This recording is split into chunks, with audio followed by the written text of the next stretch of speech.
السلام علیکم ناظرین، امید ہے آپ خیریت سے ہوں گے۔ آج سب سے پہلے ہم بات کر لیتے ہیں گوٹکی میں ہونے والے ایک بڑے اور کامیاب آپریشن کی، جس پر آج پورا علاقہ پولیس اور رینجرز کی کارکردگی کو سراہنے پر مجبور ہے۔ تو آج جو ہے انور کیتھران ہیں ایس ایس پی گوٹکی، انہوں نے ایک پریس کانفرنس میں یہ ساری ڈیٹیلز بتائی ہیں اور بتایا کہ جی یہ سندھ پولیس اور رینجرز نے یہ کچار، جنوانی اور عمرانی کچا کراچی کے علاقوں میں مشترکہ اور بھرپور آپریشن کیا۔ اب آپ کو پتہ ہے کہ یہ آپریشن کافی دنوں سے یہ جاری ہے، تو اب آ کے انہوں نے یہ دعویٰ کیا ہے کہ 9 سے 16 انتہائی خطرناک جو ڈاکو ہیں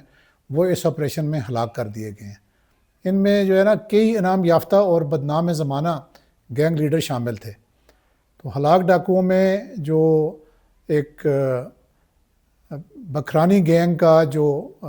بڑا ڈاکو ہے چھلو بکھرانی،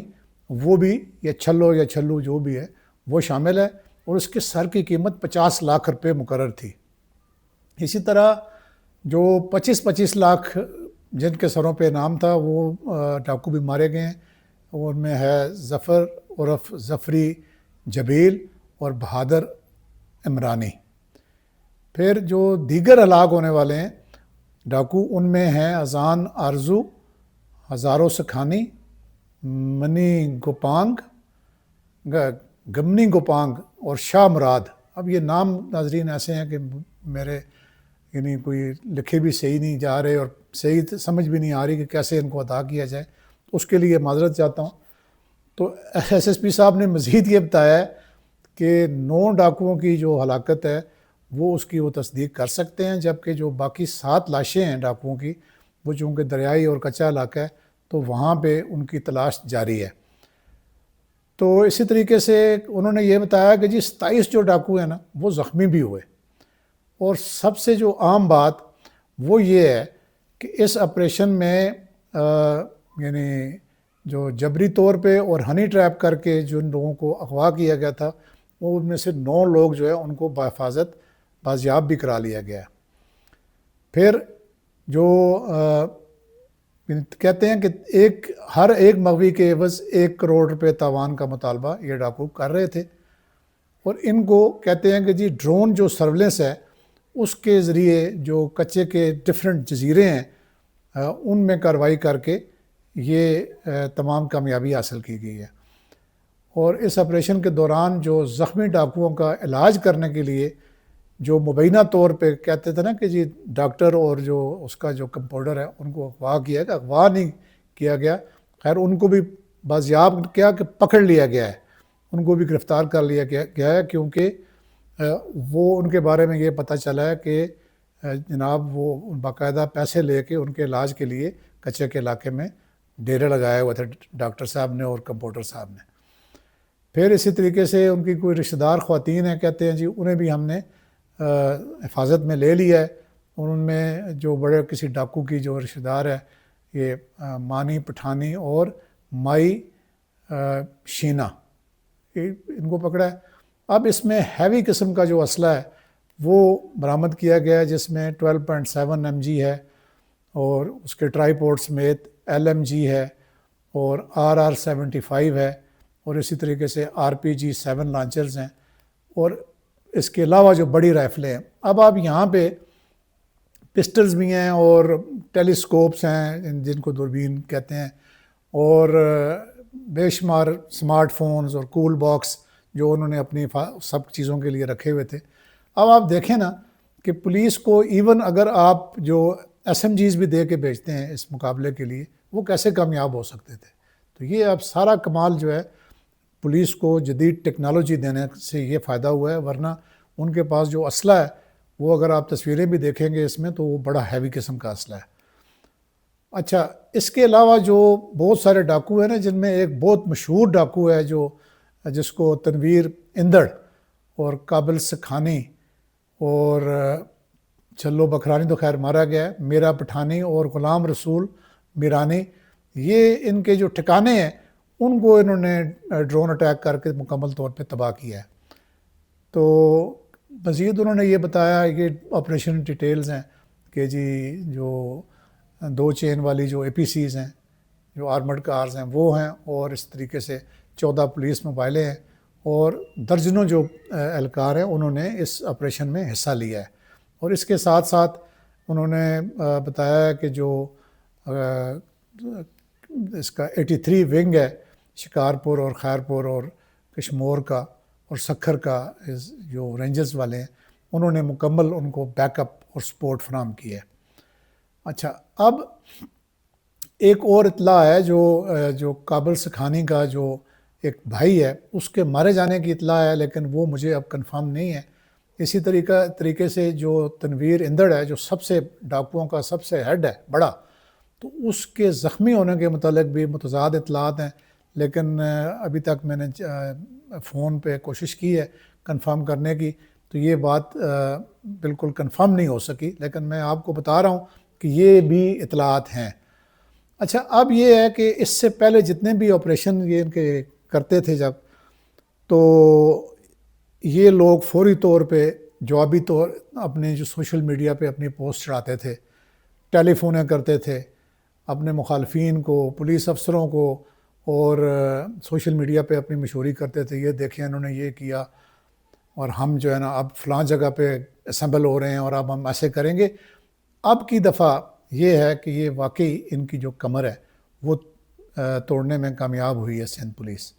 تو میں کہتا ہوں کہ ان کو سلوٹ ہے سندھ پولیس کے افسران کو، جنہوں نے اتنا تگڑا آپریشن کیا ہے، اور یہ کوئی معمولی بات نہیں ہے۔ سندھ پولیس کو ہمیشہ ہم جو ہے وہ انڈر ریٹ کرتے تھے کہ جی وہاں پہ یہ نہیں ہوتا، لیکن انہوں نے یہ کر کے دکھا دیا ہے۔ اب ڈاکوؤں کے حوصلے اتنے پست ہیں کہ وہ کمین گاؤں میں چھپ گئے ہیں۔ اچھا، بعض اب یہ بھی سننے میں آ رہا ہے کہ انہوں نے ڈرون کے ڈر کے مارے بنکرز بھی بنانے شروع کر دیے ہیں، لیکن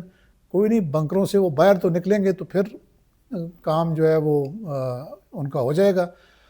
اچھا، اب ایک انتہائی اہم جو ایک سوال ہے کہ ناظرین یہ ڈاکو بنتے کیسے ہیں، اور آپ ان کے نام اور تصویریں جب دیکھتے ہیں تو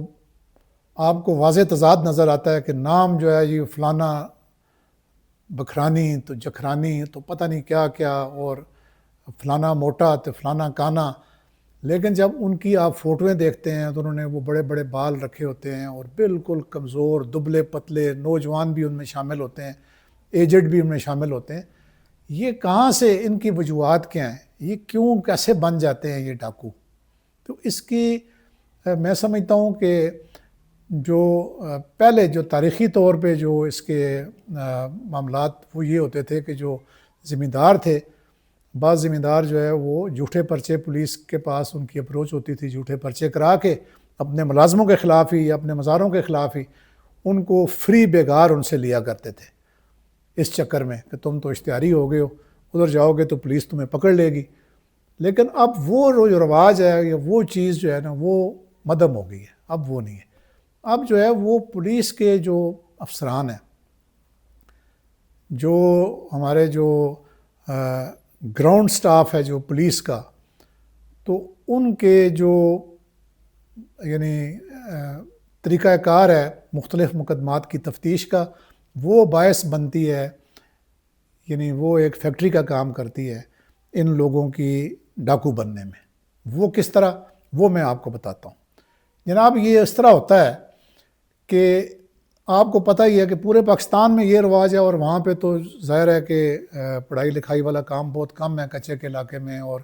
جتنے ہمارے یہ سندھ کے اضلاع ہیں اور پنجاب کے اضلاع، یہ باولپور سے آگے جو ہیں، رحیم یار خان ہے، راجن پور ہے،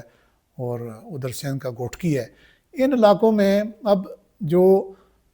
یعنی مرڈر ہو گیا، اس کا FIR کرانے جاتے ہیں، تو وہ مارنے والا ایک ہوتا ہے، اس کے پورے خاندان کے نام FIR میں لکھا دیتے ہیں، اور پولیس والے بھی اس لالچ کے تحت کہ چلو جی ٹھیک ہے، یہ جو بے گناہ ہوں گے ان کو ہم بے گناہ کریں گے، تو ان سے پیسے لے کے بے گناہ کریں گے، تو ہمارا تو جیب خرچہ چل جائے گا۔ اچھا، اب ہوتا یہ ہے کہ جب وہ لوگ جو پیش ہو جاتے ہیں وہ تو پیسے دے کے اپنا نام نکلوا لیتے ہیں یا چالان ہو جاتے ہیں، لیکن جو پیش نہیں ہوتے کہ جی ہمارے پاس تو پولیس کو دینے کے لیے پیسے ہی نہیں ہیں، وہ کیا کرتے ہیں، وہ اشتہاری بن جاتے ہیں۔ کاروبار ان کا ہے کہ چھوٹا ماڑا موٹا ہوتا ہے، وہ ادھر سے چھوڑ دیا اور باہر چلے گئے اور جا کے باقی اشتہاریوں کو جوائن کر لیا، اور جب اشتہاری بن جاتے ہیں قتل میں یا 324 میں، پھر وہ کہتے ہیں جب اشتہاری بن ہی گئے ہیں تو اب اپنا ذریعہ روزگار بھی جو ہے اسی کو بنا لیں، ڈاکے مارتے ہیں۔ تو یہ ایک سلسلہ ہے جو نہ ختم ہونے والا ہے، اور یہ جو محرومیاں ہیں یہ صرف ان کی ڈاکوؤں کی نہیں ہے، یہ محرومیاں جو پولیس کے افسر ہیں وہ بھی اس میں ہیں۔ بلکہ میں آپ کو نا ایک مزیدار سی ایک بات بتا دیتا ہوں، نام میں نہیں لیتا، ایک بڑے مشہور ہوئے ہیں سب انسپیکٹر یہ جنوبی پنجاب کے، انہوں نے ایک ایسے ملزم کو جو چھوٹا موٹا چور تھا یا چھوٹی موٹی کسی اس نے واردات کی تھی ڈکیتی شکیتی کی، اس کو پکڑا، اس کو اپنے پاس رکھا 1 سال تک، اسے اپنے کام کاج کرواتے رہے، اور اس دوران میں وہ تو سمجھ رہا تھا کہ میں پولیس کے پاس پیش ہو گیا ہوں تو میری تو اب یہ کیس ختم ہو گئے ہیں۔ اس دوران میں اس کے اوپر جو ہے گورنمنٹ سے اس کے سر کی قیمت مقرر کرا لی 25 لاکھ، 1 سال وہ عرصے میں پروسیس چلتا رہا۔ جب وہ سر کی قیمت مقرر کرا لی تو اسی کو گرفتار کر کے اس سے گورنمنٹ سے 25 لاکھ بھی لے لیے۔ اب جب اس طرح کی جو یعنی ہوں گی نا محرومیاں اور اس طرح کی کہانیاں، اچھا اب یہ جو لوگ ہیں جو ہمارا جو ماتحت عملہ جسے آپ کہتے ہیں کہ جی جو تھانے لیول کے جو ایس ایچ اوز ہیں یا ان کے نیچے جو سٹاف ہے، ان کا بھی جو سلسلہ ہے وہ شروع اوپر کے افسروں سے ہوتا ہے۔ وہ ان کا یعنی ان کو مجبور کر دیتے ہیں کہ ایک تو وہ یعنی جو پاور ہے وہ لوکل جو پولیٹیشین ہے اس کے پاس ہے، وہ پاور ڈی پی او یا آر پی او کے پاس نہیں ہے۔ اب آر پی او اور ڈی پی او جو ہے اس نے انکوائری کر کے رکھی ہوئی ہے کہ جی اس کو میں نے ڈسمس کرنا ہے، اور وہ پھر مجبوراً جاتا ہے جناب سیاستدان کے پاس، کیونکہ اس کو پتہ ہے کہ اس آر پی او کو یا اس ڈی پی او کو سب ابھی نہیں ہوگا، کیونکہ مجھے پتہ چلا ہے کہ مریم نواز جو ہے وہ اس طرح کا پریشر نہیں لے رہی، لیکن یہ میں ایک جنرل بات کر رہا ہوں جو ٹرینڈ ہمارے پورے ملک میں، پنجاب میں نہیں پورے ملک میں یہ چلتا ہے۔ تو وہ جو ہے نا سیاستدان کے پاس جا کے وہ انکوائری بھی ختم ہو جائے گی اور وہ باضابطہ طور پہ بری ہو جائے گا، یعنی جو متحد ہے، تو وہ پھر سلام کس کو کرتا ہے، وہ اس پولیٹیشین کو کرتا ہے جو اس کو اس کے افسر سے بچاتا ہے۔ اب ہوتا کیا ہے کہ جو افسر کی ریٹ ہے وہ ڈپارٹمنٹ کے اوپر اور اپنے متحد کے اوپر کمزور ہو جاتی ہے۔ اب آپ سمجھ گئے ہیں کہ یہ ایک پورا ایک سائیکل ہے، اور اس سائیکل میں اوپر والا افسر جو ہے وہ اپنے متحدوں، اب میں آپ کو کیا بتاؤں کہ یہ جو رولز ہیں پولیس میں سزا دینے کے، ان کا ایک یعنی بڑی بہترین قسم کی ایک مثال میں آپ کو دے سکتا ہوں، اور ضرورت پڑی تو نام بھی لے لوں گا، کہ ایک بندہ انسپیکٹر بھرتی ہوا اور اس کو جو ڈی آئی جی صاحب ہیں یا ایڈیشنل آئی جی صاحب ہیں سوری، انہوں نے سزا کیا دی، اس کو یعنی یا تو ڈسمس کرتے ہیں نا، اس کو انہوں نے ریورٹ کر دیا کہ جی سب انسپیکٹر بنا دیا۔ اس سب نے کہا جی کہ یہ بھرتی انسپیکٹر ہوا ہے، اس کو آپ سب انسپیکٹر کیسے بنا سکتے ہیں؟ انہوں نے کہا 2 سال 2.5 سال یہ خوار ہوگا، اس کے بعد پھر بھلے بحال ہو جائے گا، ابھی تو پھر وہ افسر سب انسپیکٹری کے رینک لگا کے پھرتا رہا ہے۔ اب اس طرح کی آپ میں تو ظلم ہی کہوں گا، اپنے متحدوں کے ساتھ کریں گے، آپ کے متحد جو ہے وہ آگے عوام کے ساتھ کریں گے، عوام سے ڈاکو پیدا ہوں گے، اور کچا جو ہے وہ کبھی بھی ٹھیک نہیں ہوگا۔ تو یہ ایک میں نے آپ کو ایک اوور ویو ایک بتا دیا ہے کہ کس طریقے سے ڈاکو جو ہے نا وہ ان کی فیکٹریاں کیسے لگی ہوئی ہیں۔ بہرحال تو اینڈ یہی میں کرتا ہوں اس پہ کہ سندھ پولیس نے بہت زبردست کام کیا ہے، پنجاب پولیس کو بھی چاہیے کہ وہ جاگے، اور جو سمو صاحب ہیں وہ اپنے علاقے میں جو رحیم یار خان اور اس علاقوں میں راجن پور والے بھی جو ڈی پی او ہیں یہ کام کر کے دکھائیں، اور ان ڈاکوؤں کو ایسی نتھ ڈال دیں کہ آئندہ پھر یہاں پہ یہ دوبارہ یہ نہ پنپ سکیں، نہ ان کی جڑیں مضبوط ہو سکیں، نہ یہ ڈاکٹروں کو لے جا کے وہاں پہ اپنے علاج کرائیں۔ اب تک اتنا ہی، اللہ حافظ۔